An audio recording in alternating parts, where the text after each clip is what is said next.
Você sabe o que é diversidade? Sabe quais são as modalidades de ensino que abarcam o diverso, o diferente? É possível situar historicamente como os processos sociais estão atrelados aos conceitos de diversidade cultural? São questões como essas que nossos convidados e convidadas vão discutir nessa próxima meia hora. Não saia daí!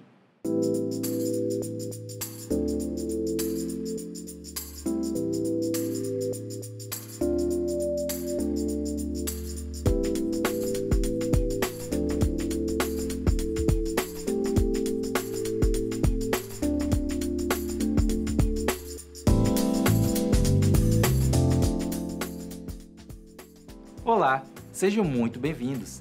Estamos iniciando mais um episódio do Educação em Tela, uma produção do PPGED, o Programa de Pós-Graduação em Educação da Universidade Estadual do Sudoeste da Bahia, UESB. Hoje nós vamos falar sobre educação, diversidade, as modalidades de ensino e seus diferentes públicos e especificidades. Para compreendermos o conceito de diversidade, nós precisamos também compreender como ele foi construído historicamente. E aí isso nos remete a questões históricas da filosofia, da sociologia, da antropologia. Todavia, se a gente pegar o conceito de diversidade como diferença, de semelhança, de similitude, nesse sentido, buscamos, então, entender a palavra diversidade como a questão da valorização das diferenças, pensando dentro da perspectiva das identidades dos sujeitos, que compreende suas subjetividades, a forma como esses sujeitos constituem as suas representações sociais de mundo e de vida. Quando a gente reporta aos estudos da filosofia, por exemplo, nós vamos ver que essa palavra ela se origina lá nos séculos 18 e 19 e tem aí como expoentes Voltaire, e o naturalista Buffon, que traz esse contexto de diversidade dentro de uma perspectiva de estudo das raças e das espécies. Isso se reflete no processo de dominação e de colonização de outros povos. Portanto, essa cultura europeia passa, a partir dessa literatura eurocêntrica, a ser tratada como algo superior aos demais povos que foram colonizados, portanto, também dominados. Então, para entender o conceito de diversidade, nós precisamos compreender também essas questões voltadas, inclusive, para a questão do patriarcado, como é que isso se funciona dentro desse modelo de família, a família burguesa, as instituições burguesas como um todo. Então, é muito ligada à tradição da escola francesa, ocidental, e que privilegia essa cultura eurocêntrica, ocidental, de um homem branco, europeu, civilizado e cristão. Então, portanto, diversidade, ela compreende tanto a perspectiva da diversidade humana, e aí nós estamos falando de um conjunto de totalidades, ou melhor, de um conjunto de diferenças que vai criar aí uma totalidade. E se a gente pensa dentro da perspectiva cultural, é pensarmos que nós precisamos valorizar todas as pessoas nas suas diferenças, que todos nós somos diferentes, por mais que a gente faça parte da humanidade, mas cada um de nós temos características que são diferentes e nos tornam diferentes uns dos outros. Mas aí nós precisamos também tratar de perspectivas teóricas. Primeiro, observar dentro de uma perspectiva da diversidade cultural, no olhar neoliberal, onde há um reconhecimento da diferença, Portanto, esse reconhecimento da diferença é justamente para consolidar aí valores de absolutização das diferenças, no sentido de tornar essa diferença uma mercadoria. Então, a gente precisa pensar que essa diversidade ela parte de uma questão de miscigenação cultural, mas a gente precisa pensar que existe, mesmo fazendo parte de determinada cultura, eu vou ter outras relações intercambiantes que podem me levar a ir traduzindo de maneira subjetiva essa forma de interiorização da cultura. Também precisamos falar de uma outra perspectiva teórica, que nos remete a pensar a diversidade cultural dentro do ponto de vista de um discurso pós-estruturalista, que é justamente um discurso que traz essa lógica de pensar a absolutização das diferenças. Essa perspectiva, ela pode, ao meu ver, levar a uma fragmentação, né, a guetizar esse processo cultural. Então, nós entendemos que a diversidade ele precisa reconhecer a igualdade na diferença, valorizando as diferenças, né? E a perspectiva teórica crítica, que é essa perspectiva de pensar que nós somos diversos, nós temos diferenças enquanto pessoas, enquanto indivíduos, sujeitos, né? Mas que, ao mesmo tempo, essas diferenças constituem uma classe, que é a classe trabalhadora. E essa classe trabalhadora, ela faz lutas, ela precisa lutar antagonicamente com a classe detentora dos meios de produção.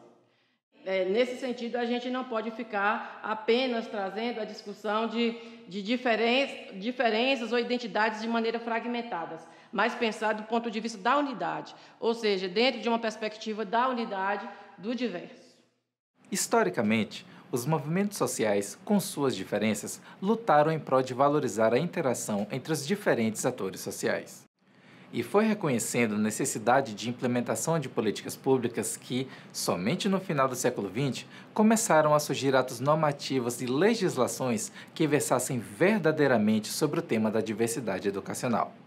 A educação do campo é uma educação proveniente dos movimentos sociais. Surge a partir dos anos 80, com a luta dos movimentos sociais por políticas públicas, uma vez que eles começam a perceber, né, a ausência de políticas públicas nesse campo, principalmente a ausência de uma educação que fortalecesse a identidade dos seus sujeitos. E ela busca compreender justamente a realidade desses sujeitos. Ela busca fortalecer essa identidade dos camponeses e também o vínculo desses camponeses com a terra. Então, ela compreende as relações, o jeito de ser, de viver, de trabalhar, de produzir conhecimento nesse espaço de cultura.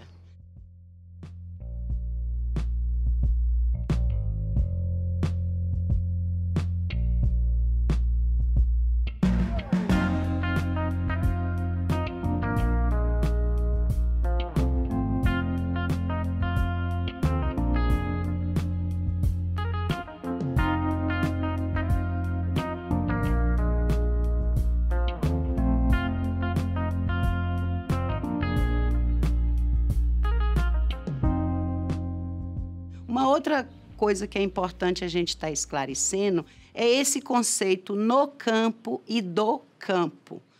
A educação no campo é a educação rural, a educação produzida pelo Estado, pelas secretarias de educação, sem a participação desses sujeitos.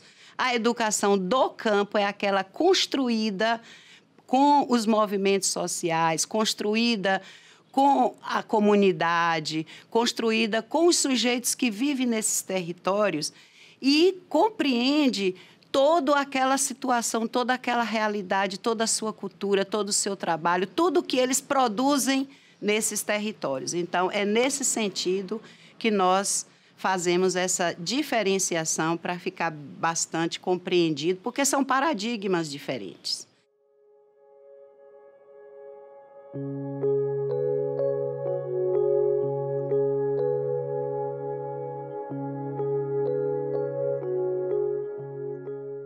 O Brasil é um país de multiculturalidades. Portanto, é um país que tem uma cultura diversa, né, que faz parte aí desse conceito da diversidade. E a educação do campo ela está justamente incluída nessa diversidade, assim como tem a educação, a modalidade de ensino voltada para a educação de jovens e adultos, que vai estar respeitando, né, as condições de vida desses sujeitos, assim como existe a educação quilombola, que vai estar respeitando as culturas produzidas pelos povos negros, né, que deixaram aqui os povos africanos, assim como tem a educação indígena. Eu acho que isso apenas enriquece o currículo que é trabalhado dentro das escolas e enriquece a nossa educação e não busca separar ou diferenciar.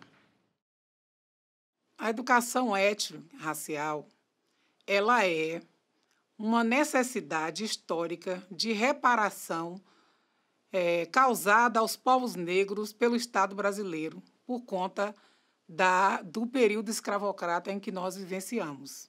Então, por conta disso, ela surge através da luta dos movimentos sociais, das lutas dos povos negros. Através dessas lutas, nós vamos ter a Lei 10.639, que altera a LDB, a 9394/96, no seu artigo 26A, onde agora é obrigatório ao Estado brasileiro, às escolas públicas e privadas, a trabalharem com a educação das relações étnico-raciais, com história e cultura afro-brasileira e africana.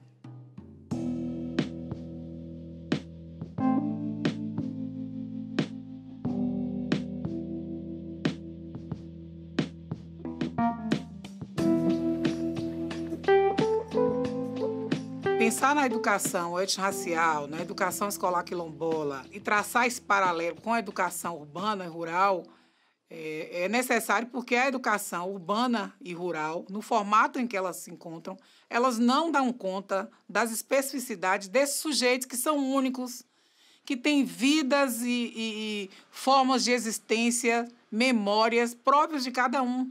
Então, é necessário que esses povos tenham esse reconhecimento histórico, social, cultural, identitário, para que possam ser vivenciados e representados na sociedade como um todo, porque historicamente foi negado, né, a todos esses povos a sua história como ela deveria estar pautada nos livros didáticos, né, nas normativas que nós temos hoje garantidas.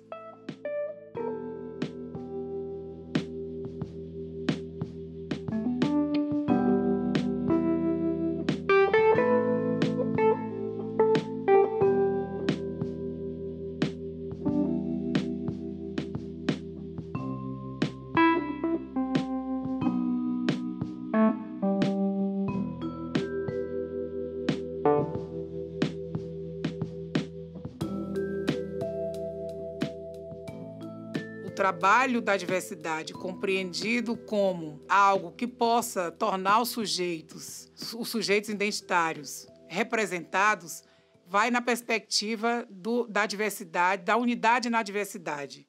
Então, a unidade na diversidade significa que nós devemos trabalhá-la para que nós possamos estar agregando, né, para que nós possamos estar pensando nessa diversidade como algo a ser complementado dentro da sociedade, porque é isso que vai nos unir, né, nessa complexidade da diversidade, que vai nos unir, compreendendo que cada um de nós somos sujeitos únicos.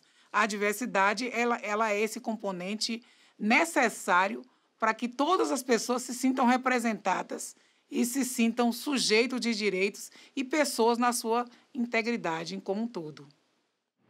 Apesar dos últimos avanços, no ano de 2019 foi extinta a Secretaria de Educação Continuada, Alfabetização, Diversidade e Inclusão, a SECADI. Essa secretaria era responsável pela implementação e elaboração de políticas públicas nacionais para a diversidade na educação. No próximo bloco, falaremos sobre a educação de jovens e adultos, suas perspectivas e desafios. Continue com a gente, voltamos em um minutinho.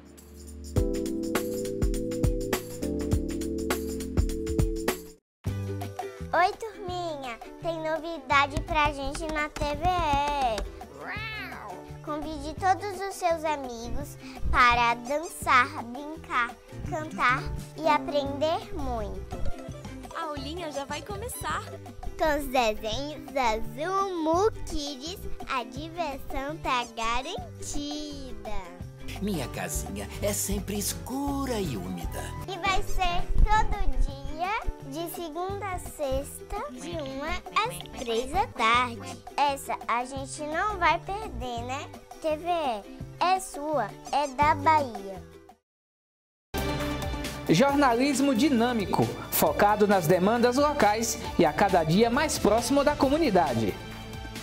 O UESB Notícias é de segunda a sexta, aqui na sua TV UESB.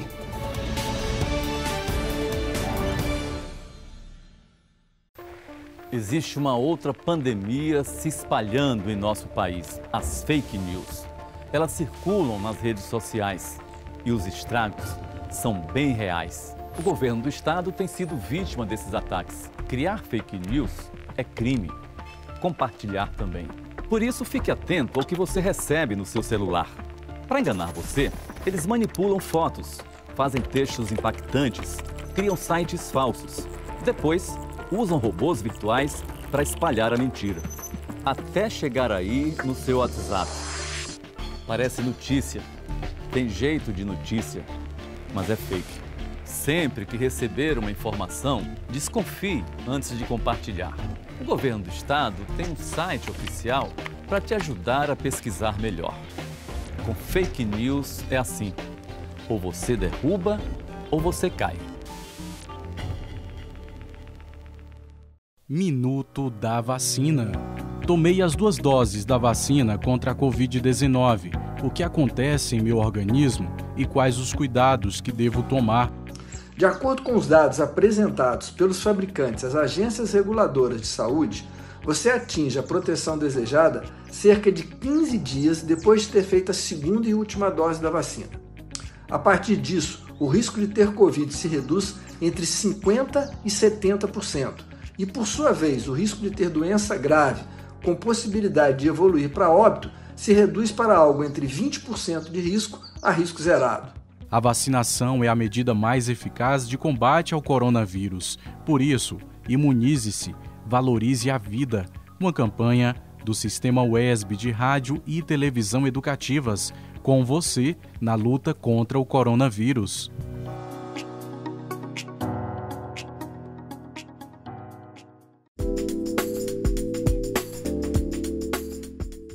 Como vimos no bloco anterior, é fundamental a manutenção de políticas públicas educacionais voltadas para acompanhar os processos dos diferentes grupos culturais que compõem a nossa sociedade.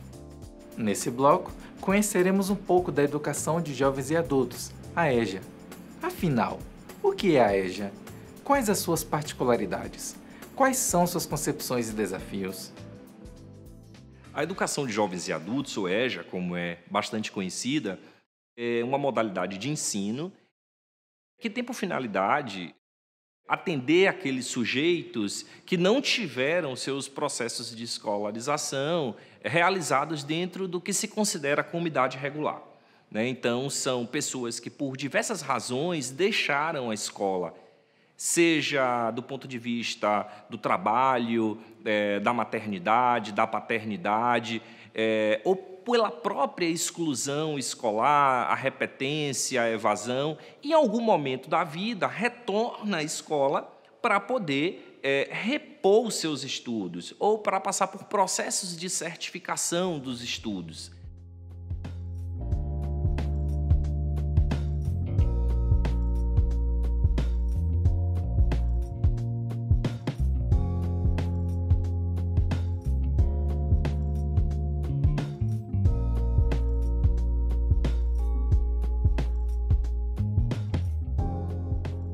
Bom, o campo da educação de jovens e adultos, ele se assenta em algumas concepções, algumas visões sobre a própria educação de jovens e adultos, uma delas, e a mais conhecida, se relaciona com o processo de certificação e reposição dos estudos. Ela está muito relacionada, e aí historicamente também, à visão do ensino da EJA, do ensino noturno, da suplência, dos exames supletivos, com essa finalidade de poder certificar os sujeitos que não tiveram acesso à educação em uma idade considerada regular.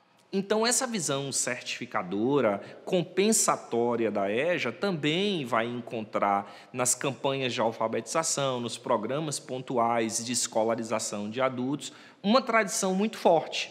Isso ela vem lá da LDB de 71, ela se amplia na LDB de 96 com a outra perspectiva de EJA, considerando a EJA não só como um processo de certificação e reposição da escolaridade, mas um direito dos sujeitos terem acesso à educação. Essa é a mais difundida, a mais conhecida.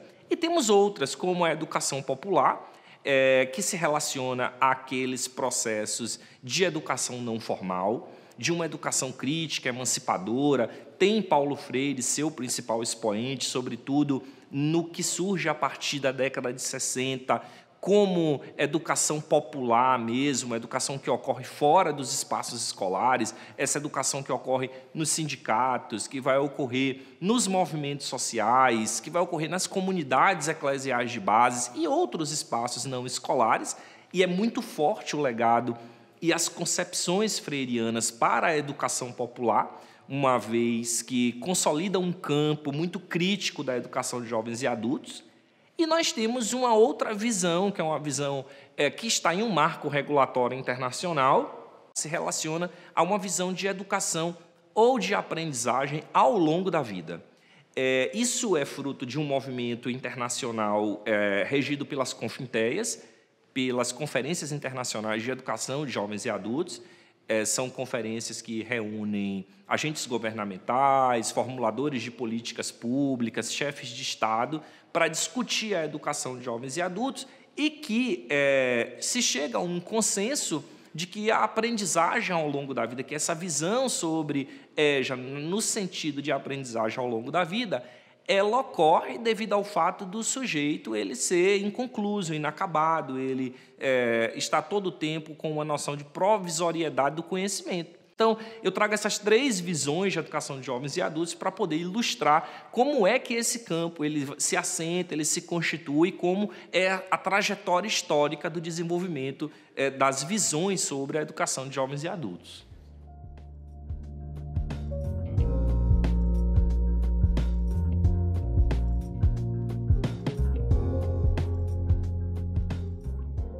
Então, a EJA é um campo político e pedagógico, né, que tem aí suas questões relativas a toda a conjuntura econômica, social, política, que orbita em torno dos problemas escolares, né? Então, ela é fruto de um movimento que, muitas vezes, está relacionado às próprias dificuldades que a escola apresenta. Então, a EJA ela tem por finalidade cumprir esse papel, não apenas da certificação, não apenas da reposição do estudo, mas a constituição dos sujeitos, né, dentro desse processo de formação humana, de formação integral, de formação para o trabalho, para as relações sociais, inclusive na garantia do próprio direito do sujeito ter acesso à educação. Então, a EJA ela se constitui como esse campo diverso, múltiplo, que tem muitas especificidades e que, de alguma forma, tenta, né, objetiva, fazer com que esses sujeitos tenham acesso à educação e à educação como direito de todos.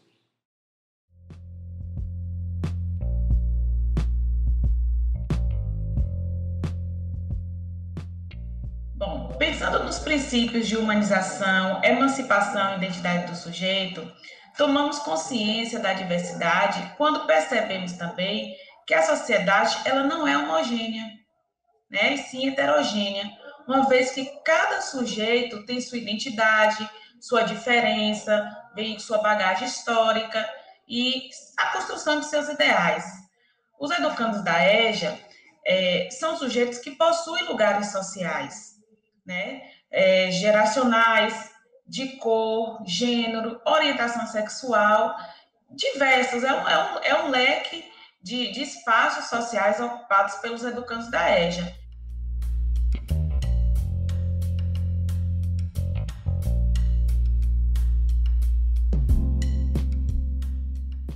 O trabalho docente na EJA, para ser desenvolvido de forma satisfatória em todas as suas especificidades e particularidades, é necessário que os docentes eles tenham conhecimento para trabalhar com sujeitos fortemente diversificados.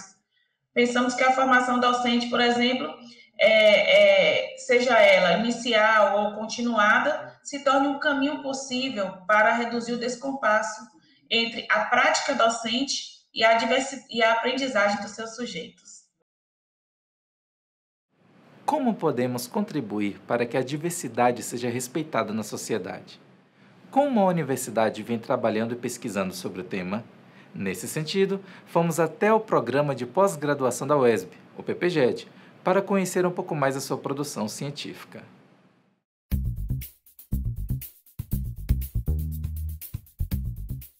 O Programa de Pós-Graduação em Educação da UESB tem como grande área a área de educação e como área de concentração também a educação.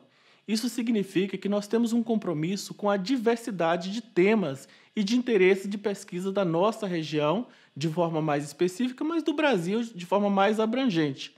Aos poucos, o programa vem avançando em termos de quantidade de professores, justamente para poder atender a demanda que a região apresenta para nós, nos projetos de pesquisas, nos objetos que nos aparecem, nas temáticas que são de interesse da nossa região. Ao receber essas tantas temáticas, e agora já com um quantitativo bem mais amplo de professores e com possibilidade de ampliação ainda, nós terminamos com o programa de pós-graduação, apresentando à sociedade regional e também nacional um impacto mais amplo, justamente por atender às agendas de necessidades dos sistemas de educação municipais, estaduais, das instituições, dos sistemas e do próprio interesse mais amplo das pessoas que são interessadas na área de educação, estudiosas da área de educação. Vale destacar que os egressos formados no programa são as mãos do programa para abraçar a sociedade de um modo mais amplo, causando ali uma contribuição mais específica nos diferentes temas e mais ampla na diversidade dos interesses da sociedade. Então, causa, portanto, impacto tanto na reflexão das políticas, quanto na reflexão dos currículos, e tudo isso abraçado com a própria missão do programa, que é de formar pesquisadores para atender as demandas da sociedade, atender as necessidades para a docência, atender as necessidades de pesquisa da nossa região e do Brasil de um modo mais amplo. Para quem quiser saber mais, conhecer melhor o PPGED UESB, visite o endereço www.uesb.br/ppg/ppged. Aqui vamos encerrando mais um episódio do Educação em Tela. Espero que este programa tenha sido de interesse e relevância para você. Eu fico por aqui. Fiquem bem e se cuidem. Usem máscara e até a próxima edição.